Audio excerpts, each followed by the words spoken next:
back to my channel. We're here today to recap our April reading. In April, I finished 11 books. Goodreads says I am still 4 books behind my schedule, which is fine. It's fine. It's fine.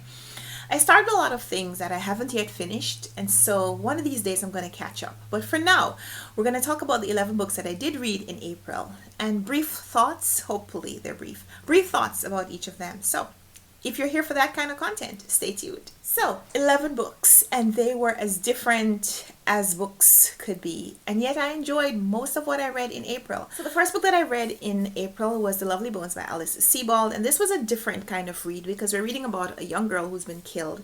And a little bit about her in the afterlife. A little bit of the exploration of the events that led up to her death. But a big focus on the life that continues after she's been killed. So what happens with her family and her friends and her school friends and even the person who has killed her. So she was a teenager, a student, and so we're able to see the passage of time through her friends and her family as they grow up and are still reminded quite often of her and why that happens. So I really enjoyed this author's exploration of the afterlife and what that means. I'm always really curious to see other people's exploration of the unknown. So that was really cool to read. I also really liked that there was a very literary book and there were lots of novels mentioned. And so I did a book list quiz. I'll link it down below if you haven't yet watched it. So you could go check out the books that were listed in The Lovely Bones and see if you've read some of those titles. So that's the first book that I finished in April. The next book that I read was Goodbye Things by Fumio Sasaki, translated from the Japanese by Eriko Sujita. And there were a lot of things that I really enjoyed about this book. It was very inspirational about minimalism and the goal of decluttering your space until you get to the place where you are free of your possessions. There's an extreme to minimalism, and I feel like there were places where the author veered towards that extreme. But just focusing on the tips that he shared about decluttering and about getting from under the weight of your things, how sometimes your things can own you and cause you to do things that you don't necessarily want to do. And these tips were about empowering the reader to choose differently, to live differently, if that's what you want to do. So, nobody's forcing you to get rid of your stuff, but sometimes having the stuff doesn't allow you to live your best life, and so getting rid of the things would make your life better. So I chose to focus on the positive lessons that came from that book. So I'm going to say that I loved it. Then I read Charlie and the Chocolate Factory by Roald Dahl, one of the books that I wanted to read for middle grade March and didn't get to. So I read it in April, and it was fantastic because Charlie and the Chocolate Factory appears on a lot of lists. And so now I can cross off another book on a list when it comes up. But aside from that, I really enjoyed the book. The focus of the story was about the hardship that someone can experience and how sometimes an opportunity presents itself that could be life-changing for that person who was in the hardship. But someone who may have the same opportunity who was not in hardship may not be able to view the experience in the same way. I love the story here. I love the story. There were some not so great things that happened to the characters in this book, but overall, Charlie and the Chocolate Factory, Mr. Willy Wonka, standout characters. So then I read Memento Mori by Muriel and this was a buddy read, and I love this book. The characters in here in their 70s and 80s, most of them, and it's about exploring life as an older person. How sometimes some of the tendencies that younger people have, they don't change just because chronologically they're older.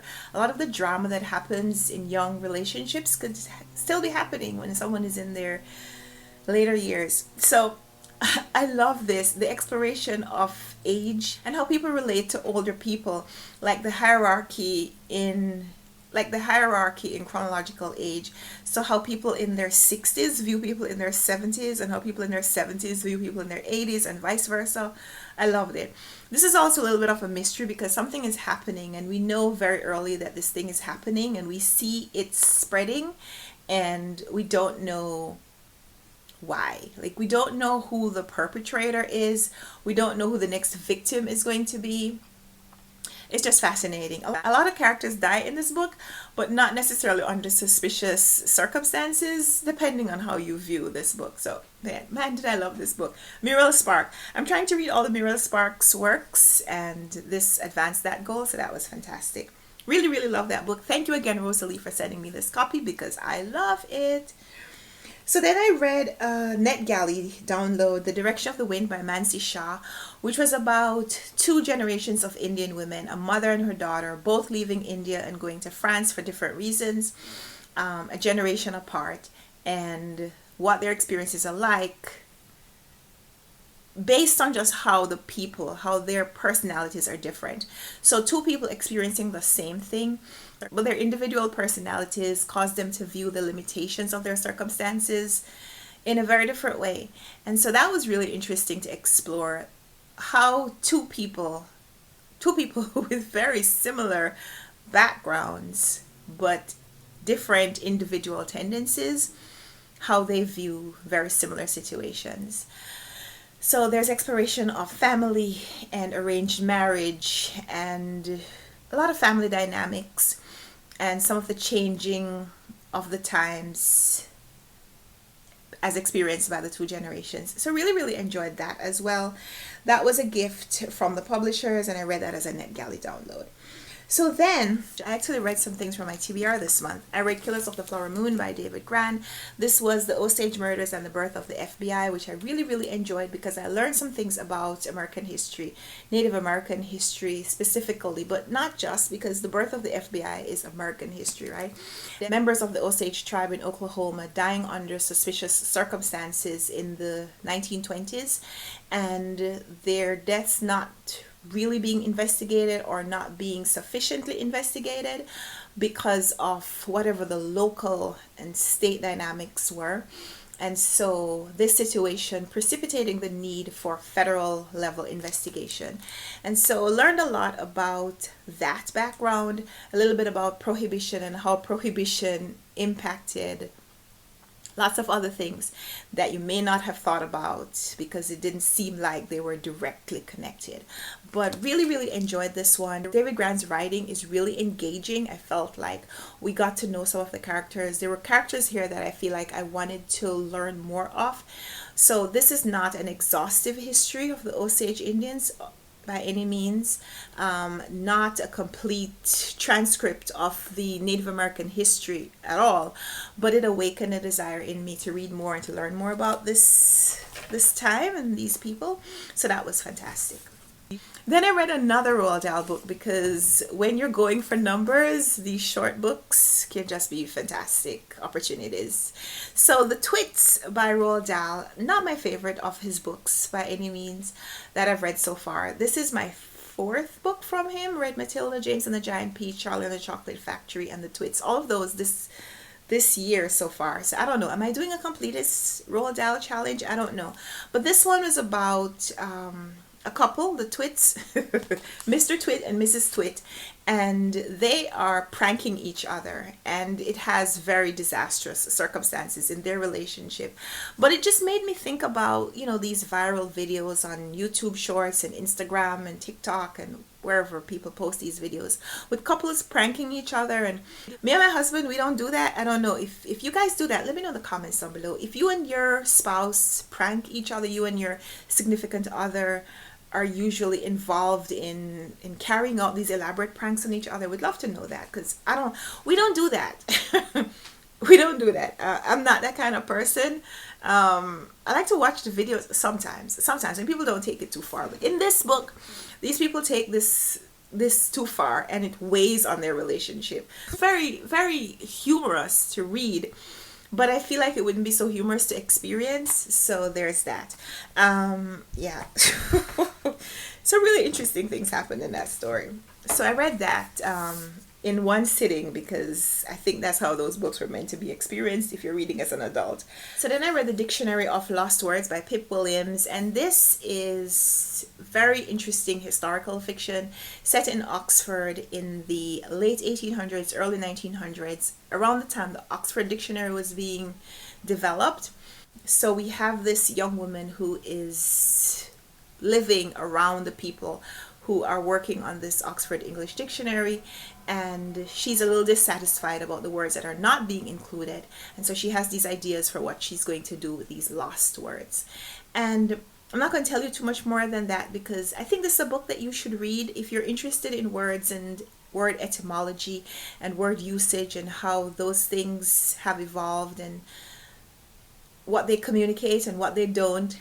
Then I definitely say read this book. Really liked it. So this was a gift from Penguin Random House sometime last year, I think, and I didn't get to it. So it was a book that was on my shelves and needed to get to it for a long time, and I finally did, so yay. And then I read Book Love by Debbie Tung, and this is graphic representation of the passion that you could feel for books and literature and bookish experiences, and I really, really enjoyed this. So I have some places tabbed that I want to share, so we'll come back to this another time. I guess maybe in my shorts videos, look for this book over there. And then the Run Right Reads book club pick for April, which I probably will make a fuller video about this, How Not to Drown in a Glass of Water by Angie Cruz.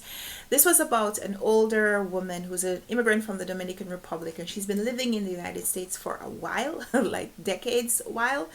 And she's recently lost her job because of the recession in the United States.